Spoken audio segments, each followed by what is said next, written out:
Welcome to another exciting episode of Full Circle. I'm your host, Older Harmon Jr. You can find me at Older Harmon Jr. And I want to say .com. .com. Wait, what was that? Yahoo?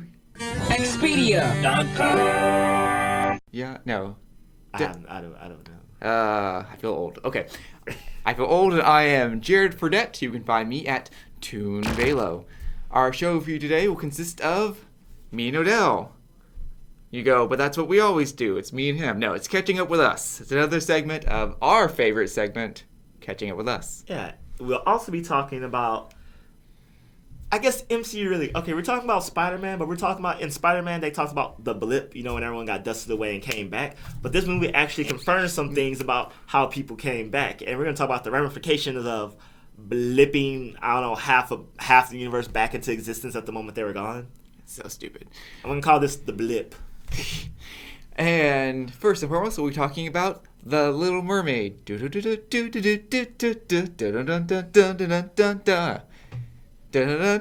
Odell keeps going. I'm sorry. I didn't know how long. Always greener in somebody else's lake. You think about going up there, but that is a big mistake. Just look at the world around you, right here on the ocean floor.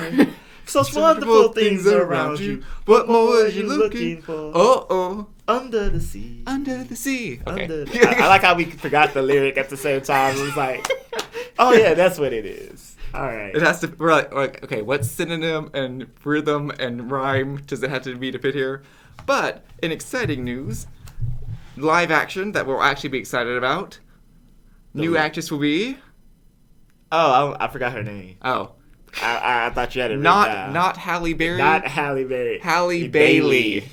I remembered it. I was like, oh, when we say Halle Berry, I remember. No, you sent it to me, and I was like, hot damn, I'm down for this. I mean, she's kind of older to play a Little Mermaid, but okay, maybe it's an adult version, like she's ruling Atlantis or something. I was like, oh wait, no. Yes, Halle Bailey, the singer she's a twin in a group called Chloe Exit. Man, we did not. Okay, her name is Halle Bailey. She's a singer. These are the deets. She's good at singing. Look her up on the YouTube. I mean, hell, she's like, if you haven't heard of her by now, you've heard of her now. Right? And, you know, I mean, honestly, like, she has long dreads. That's perfectly flowing hair. Right? But more importantly, the internet. Since you mentioned it, she has dreads, which means she's not a small, white, redhead girl.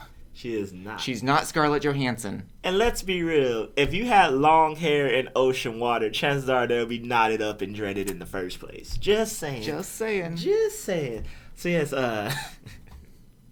Halle Bailey was cast as Ariel in Disney's. And it's hugely controversial. It's hugely controversial because Little Mermaid and Disney's adaptation, because let's be real, Disney's adaptation of Little Mermaid is not the original Little Mermaid to begin with. Apparently, the first Little Mermaid was the original one based off the book is Blonde, so. Well, I was going to say, all original fairy tales are horrifying and, like, end in death and mutilation. So, for anybody to say, like, the original, I'm like, okay, well, you didn't complain that Cinderella didn't end with her stepsisters having their toes and heels cut off and being pecked blind by birds outside while they screamed outside the castle. But, you know. Speaking of Cinderella, no one complained when Brandy was Cinderella. If anything, we all cheered. I love that movie. Right? Whoopi Goldberg was the queen. The Asian guy was a prince. Their son somehow. Didn't matter. Yeah. George Costanza was in there. Hilarious.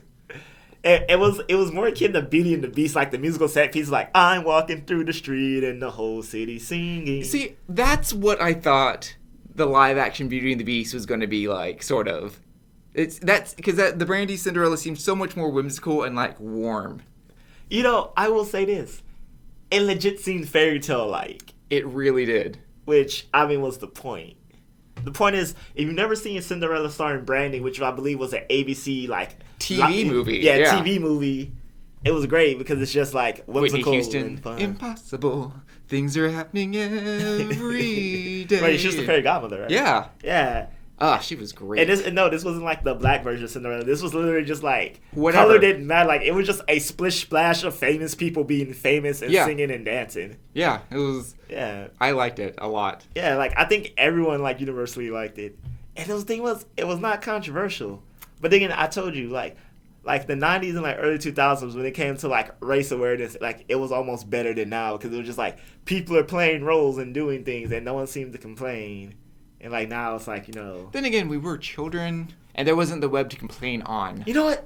That might be it. Without the web, everyone's just kind of like, I enjoyed this. Well, right, I was going to say, like, we were talking beforehand, like, it seems like in this day and age, like, a lot of things are controversial, but it's probably like the same 10 people yelling just super, super loudly. Yeah. And it's like, is this an issue? I mean, yes, race is an issue, but... Oh, well, I guess if you haven't figured out by now, or you haven't heard, and you've been under a rock, people are upset that Halle Bailey, you probably guessed, is black, and Ariel in the cartoon version of Disney's Little Mermaid is white. And so people are upset about that. But can we say she's white? She's a mermaid. Yeah. I mean, fish come in lots of colors. How do we know she wasn't like the Hispanic mermaid? Right? I mean, we honestly don't know. I mean, but here's some of the complaints that I find amusing. Like, how could she be her? She doesn't have red hair. And I'm just like, okay, let's be honest. I mean, over the course of just middle to high school, girls had various colors of hair that were not their own. It's true. Rarely ever their own, I'm thinking about it. Hair dye. Yeah, I mean, the good old-fashioned, old techie way of a wig. And, I mean, if they want... This is my thing. So you can CGI half this person's body to be a very believable mermaid, but changing their hair color just seems like an impossible feat. Crazy. Mind-blowing. I mean, we saw people have ponytail intercourse in Avatar? Yeah, a very uncomfortable, long time. Right? We're like, is this happening? I guess this is happening. It's still happening. Still happening. No, one of my favorite complaints I saw was like, okay, people are going to complain about her being black. What happened to all the thirsty white moms when Jason Momoa was cast as Aquaman? Like, that's like the whitest of all characters, now suddenly a person of color. Didn't hear complaints then. Yeah. Mm-hmm. You know what? I'm not gonna lie. Aquaman is so low on my mind's totem pole. I didn't even give it a second thought. It was just like, I don't know. Jason Momoa, I guess, is tan. He's Hawaiian. I mean, no, he is. But I'm saying like. Oh, you mean he's like white passing? Yes. Okay. Yeah. Fair enough. But yeah, she's been cast. I don't know. So I read something that Melissa McCarthy was Ursula. But I was like, do they want her to be, or is this true? There's a lot of people just like throwing out like who. Like I told you, people want what's her face to be Sebastian the Crab. Oh, Ashley Tisdale. Ashley Tisdale. Come on, you gotta kiss the girl. Pop music. Oh, I'm about to say it's so serious, and I'm not even joking. Like it doesn't sound like a joke, but I'm so serious. I want Sean Paul to be Sebastian. Okay. You know what Sean Paul is? I don't. You know the just give it a la. Like, God, let's. You know who he is. You've heard his song. He's the light-skinned guy with the dreads with the very Jamaican accent. Just like you never understand what he's saying in any of his songs. God, let's. For the viewers listening at home, Jared's making a face of, I wish I knew. Oh, God, this was like the last person. Here, just Google on your phone. Okay, my phone is recording this podcast. All right. This podcast brought to you by Google Pixel 3a. So much cheaper than the 3, and I don't know why you'd buy just the 3. That's the Google Pixel 3a. We should really get some money for this stuff. Right? Free advertisement. Oh, I have it on airplane mode. I gotta turn it off. Right, because you were gonna record, and then we're trying to work out our microphone situation. More coming up on Catching Up With Us. Oh, just say something about the about the. I don't know. Give some Little Mermaid facts. Little Mermaid facts. The Little Mermaid is in fact little. Is she though? Poseidon has a. Is he Poseidon? He's Neptune. He's Neptune in this one. Has 7 daughters, like the 7 seas. You ever notice? Actually, don't know a lot. Oh, I will turn this down. Okay. He does have some. Where's their mother at? That's a better question. That's a good question. That's something psychologists have analyzed about pretty much all Disney movies. This guy. I don't know him. He's in like Glue. That's like his famous song. This is how I want to be Sebastian. He's he was very 90s. His Jamaican sounds like the stereotypical, I don't know what you're saying. Fair enough. But I want him to be. Oh, when you said the $7 things, because I know you saw Wreck-It Ralph breaks the internet recently like I did. Mm-hmm. I like the part where it was like, what about your mom? She's like, I don't have a mom. And then like half of them were like, we don't either. And I was like, oh, they really don't. Mm-hmm. Like, I think the only ones, like, it was like Moana, Tiana, and Elsa. Meredith. Well, no, Elsa and Anna don't have a mom. They had a mom? I mean, clearly they all had a mom. Well, I mean, they grew up with their mother. I still think they were in that group. No, the only ones that continually had mothers was Moana, Tiana, and Meredith. Okay. And I feel like... I say specifically Merida, because that's like the whole point of the movie. Yeah. They really snubbed Meredith in that movie.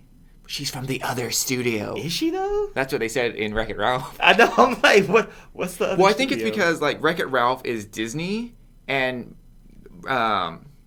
Bear movie. Pixar? Yeah, it's Pixar. So it's because like they still produce movies that are The like Bear movie. that are like Pixar still produces their own movies. Wait, what is that movie called? Brave. There we go. Got it. No, I mean... You didn't have to tell me at home, people. I got it on my own. Wait. Is she the only Pixar movie in there? Yes. Oh, damn. Yeah. Wait. Because all the others are... Yeah, Moana's Disney, even though it's like, That's she right. is from the other studio. Yeah. Because, right, you can distinguish them because Pixar explicitly tries to almost never have any songs. They, like, when they started out as just Pixar, back when Steve Jobs owned them, like, they followed the anti-Disney formula of no songs, no, like, all these things to distinguish themselves from Disney. Coco. Well, no, Coco has songs, but songs make sense. I mean, obviously... You refuse to see Coco, yes, I know. Well, yeah, I was going to say no, because Disney is like a song every act. This is true. But something that is still Disney is Marvel now. Yay. Good segue. Thank you. Segue. Okay, so... Again, I'm going to say this, because I know someone in the comment, everyone's like, ooh, segues. You know what? It's our show. We do what we want. It's our signature. When you get your show... Then you cannot have segues and be like, this shit cheesy. You know what? I like it. All the cheese. So, right. So, way back in at the end of Infinity Games. That's not right. War. Infinity War. Don't know where Infinity Games in... Yeah, I don't know where I got that from. Right. Thanos... Endgame, Infinity War. There we go. There you go. Right. Thanos snaps everybody away. And they just turn to dust. And right there's a controversy because the Russo brothers say half of everything, every living thing disappears. So that means all our living food and plants are gone. Right. It's just like... So we're just balanced. But then people are also like, okay, so like half of all planes lose all pilots, or 25% of all planes lose all pilots and then just crash the plane anyway.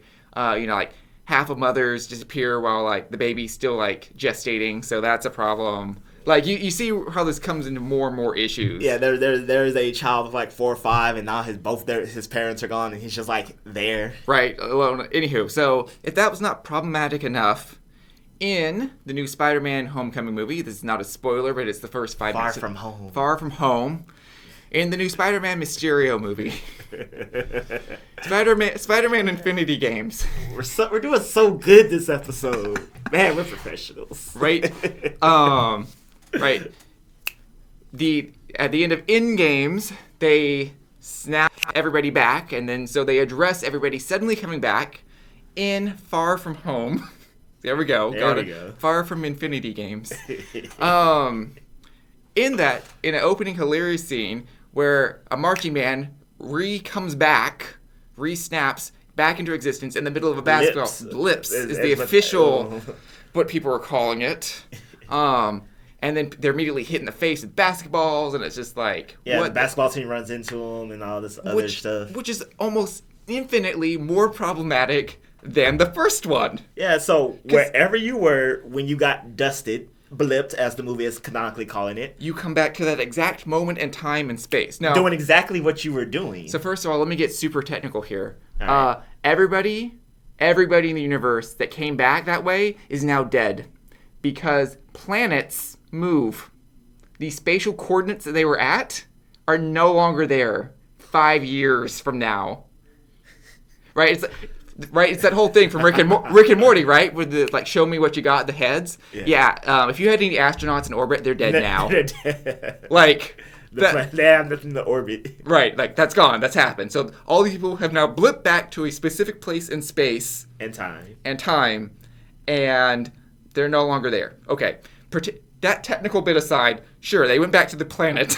And let's just say either A, the planet just happened to be in the exact same spot, or no, because the sun and the galaxy moves. Okay, well let's just say the for technical purposes, the Infinity Gauntlet has some sentient power, and it's like, okay, I'm not gonna do that. I'm gonna at least put them, Right, but what does this mean now? It means, hey, I was on my way to San Diego Comic-Con, like we are, in a couple weeks, but we were blipped on the plane ride there. So now we're blipped back into the air. Right? Now no plane. So I'm like, so everybody's just like falling from the sky. Free falling and dead. I was driving my car to work. Now I reappear in the middle of rush hour traffic and I'm dead.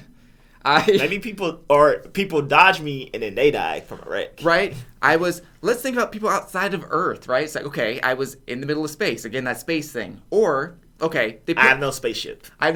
Or they put me back onto a space station. Well, my space station is like, a light year away from any restocking, and we only had enough supply for 5 people. Now we have 10 people. We'll be dead in 6 months. Like, they're so selfish. Like, there's so many things that, like... Okay, here's the thing they also talk about in Spider-Man. Not spoiler towards the story at all, this is just dealing with the blip. So some people, like, blip back to their apartment or houses to find people living there. And they had to find new places to stay, and I'm like, but why? Okay, right? It's like, okay, I get once you're dead, you don't own stuff, right? But also, like, first of all, wait, hold on, time out. This is one thing I've been really concerned about. Is wipe from reality technically death?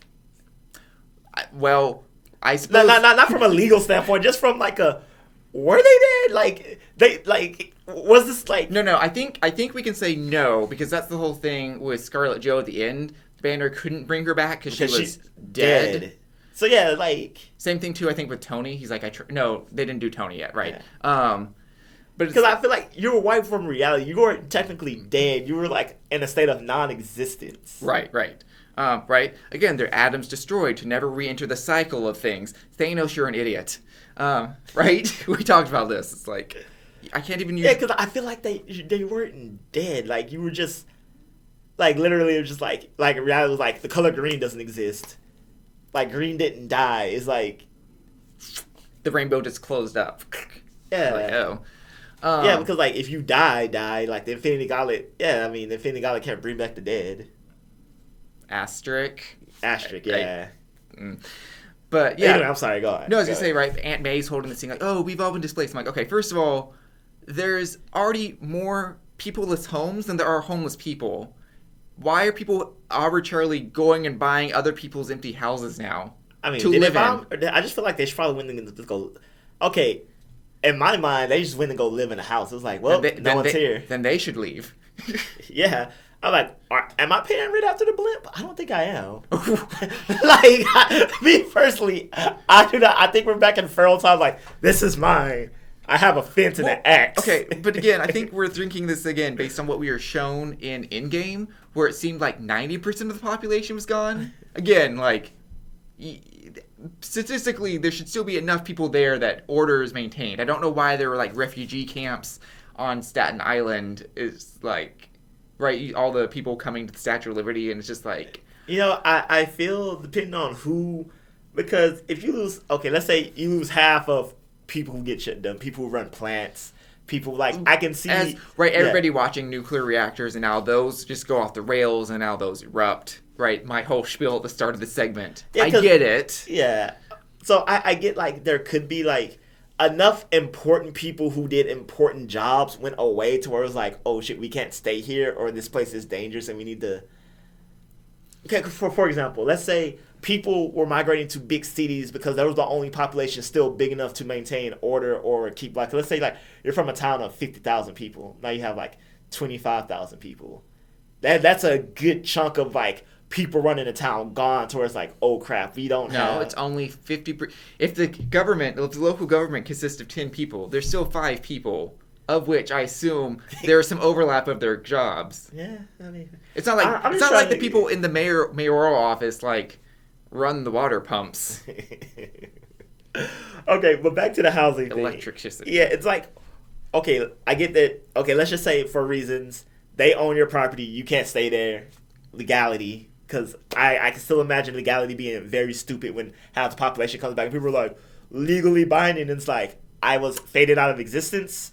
No, right? It's just like ownership is 90% of the law or something like that, right? That's how the Queen is still the Queen of England. She owns the land. Okay, so but wherever they came from, she still. The point is, there's even with 50% of people gone and people upgrading or moving to better housing, there's still 50% of housing that should be empty. Right? It's like they didn't become businesses because 50% of the people is still gone. It's just greatly upsetting. I'm like, I get what they're trying to do, but there's just plot holes everywhere. Plot holes. But I mean, again, people. It also proved that if you didn't blip, you aged, and everyone came back, 5 years younger than you because they didn't. Like, why was that so hard to understand? I mean, they were aging in non-existence. Tony explained this to you, like, did he even need to, though? Did he even really need to? He didn't need to, but people were still confused. Okay, granted, people were confused by Bruce Banner's explanation of time travel because he didn't actually say the word paradox. He's like, no, if you are what you aren't, then you are what you are, but you can't, but you be what you what you were. And we're like, you could have just said, you can't have paradoxes. That's a statement. With time travel, I just feel like people need to understand, like, when you introduce time travel to a storyline, the author has all the power there. They're now omnipotent. The rules of time travel can be what they ever want. I know there's a technical as long as you establish the rules of time, the rules of your personal time travel, and you adhere to them, that's all I or anyone should care about. But I'm also saying that people use time travel more as I can use this to explain anything I want to. Deus ex machina. I mean that's what it is. I mean, unless time travel is central to your story, like it was already established, it's going to be a thing involving time travel. Is that Doctor Who or something? Yeah, and then you see my face like weirdly materialize and like fade back. Yeah. So my thing is, if time travel is introduced anywhere in a story that is not the first half, it's going to be a Deus ex machina. Mm-hmm. But if time travel is a central part of your story, then yes, it has to be established well, because then that makes things cool. Because then, like, Ocarina of Time, when like you realize things, it's like, these are the consequences of time travel. Ooh, right. Even Dishonored did that too. Yeah. Oh my gosh, there's a whole. We won't get into that. Yeah, I like Ocarina of Time. Like literally, like if Link and Zelda did nothing, Ganondorf would have lost. Like that is hilarious. Like if you did not set out to save the world would have been saved. Well, you know. Well, in one of the timelines, right?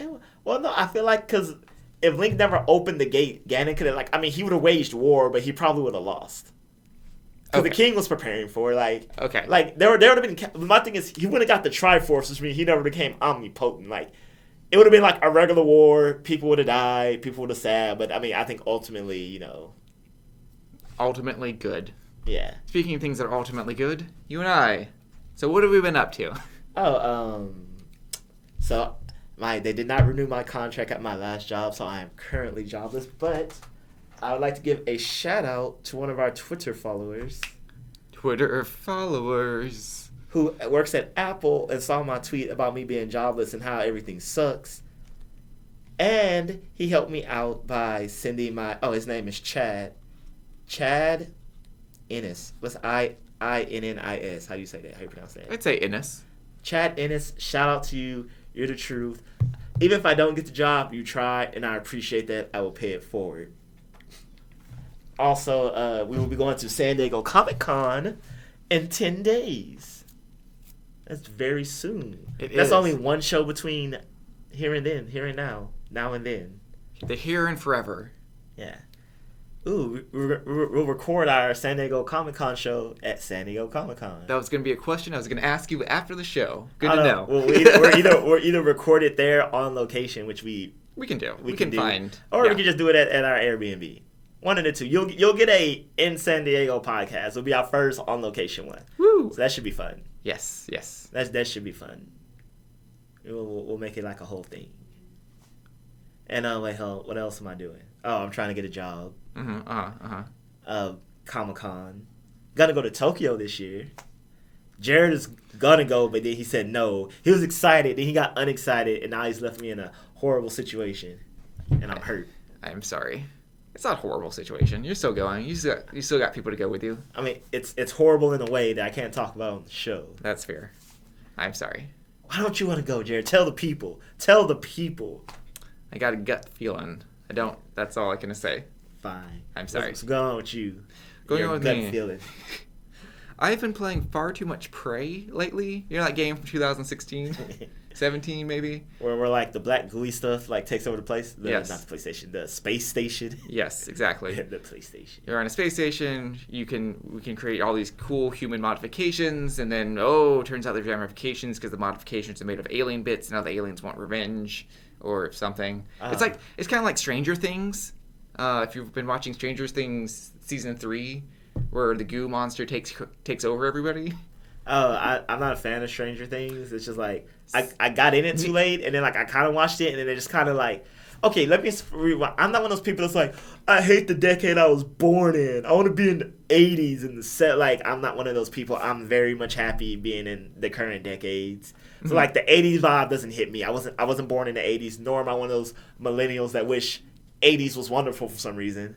Because you got to wear so many tacky plastic off-color things. And then so, I mean, the story is cool. It's not bad. I'm not hating it because it just doesn't appeal to me. I will say, I don't like Stranger Things. I enjoyed Season 3. Oh, okay. I don't know if, like... Was Season 3 just, like, better from some standpoint than the first two? Yes. So, admittedly, they did up the budget for production as well as special effects and, like, props. I didn't care about that so much. The plot points actually... Finally, for the first time ever, like, the characters seem motivated and driven by the correct things. Like, in the first two seasons, they were not. They're just like, things are happening. Things. But now they're like, okay, we got to do this. We got a plan. We know how to do this. And, like, their roadblocks seemed reasonable. There were several, like, heart-to-hearts where they seemed to be acting properly for the first time. Like, the actors themselves improved finally after 2 seasons. Yeah, I was like, okay, I'm interested in this. So is there going to be like a 4th season, I'm assuming? Like, my thing is this about to be like as long as it keeps making money, we're going to keep making seasons? Or is there like is the story like actually progressing towards like an end point? Like, there's a story. Oh, no, they've set up for season 4 in multiple ways. So it's going to be like, Orange is the New Black. So as long as it keeps making money, they'll just keep making seasons. Yeah. I'm not a fan of those stories. Like, I don't know, I think anime has spoiled me in the sense that, like, it's not true for all animes, but, like, from episode 1, there is a beginning, middle, and end already in mind that they're working towards. I mean, sometimes you get messes like Bleach where it's just like, doing stuff. Well, we've talked about that, right? Yeah. Like, but, like, most animes, it's like, even One Piece with its 700-plus episodes, I'm not 700 episodes in, I'm like, how can we keep this going? It's like, no, like, we're still... So, because I feel like when TV shows do that, like, Stranger Things to me feels like a TV show that can't do that. Like, they're just going to keep making the monster of the season and just... Yes. I feel like that's a bad story structure. Well, maybe. I mean, granted, take my opinion with a grain of salt because I haven't watched season 3 or any of them really minus 1. I was going to say, actually, specifically this season... The monster kind of took a back seat-ish. I mean, it was the ultimate big bad, but it wasn't just like them being confused the entire time, and like it wasn't the main focus of attention. Again, it was more like the interpersonal relationships between these people, which was a lot more interesting. Which, I mean, that's honestly what they would have to do if they plan to keep this show going until the sun goes out. Mm-hmm. I mean, that's what happened to Orange is the New Black. It's like, okay, women in prison. Okay, women in prison. Okay, the main character is never getting out of prison because she refuses to make any proper decisions. And then after like 12 seasons, like, we've just been watching women in prison. Like, not even like there's no longer an end game. It's just like a Infinity game. Well, woo! Brought that full circle. You really did. Full circle. I am Jared Fradette. You can find me at Toon Velo. And I'm Harmon Jr. You can find me at Harmon Jr. Until next week, people, and stay tuned because in 2 weeks we're gonna have our San Diego Comic-Con 2019 at the 50th anniversary. So that's gonna be super exciting. So have a great week.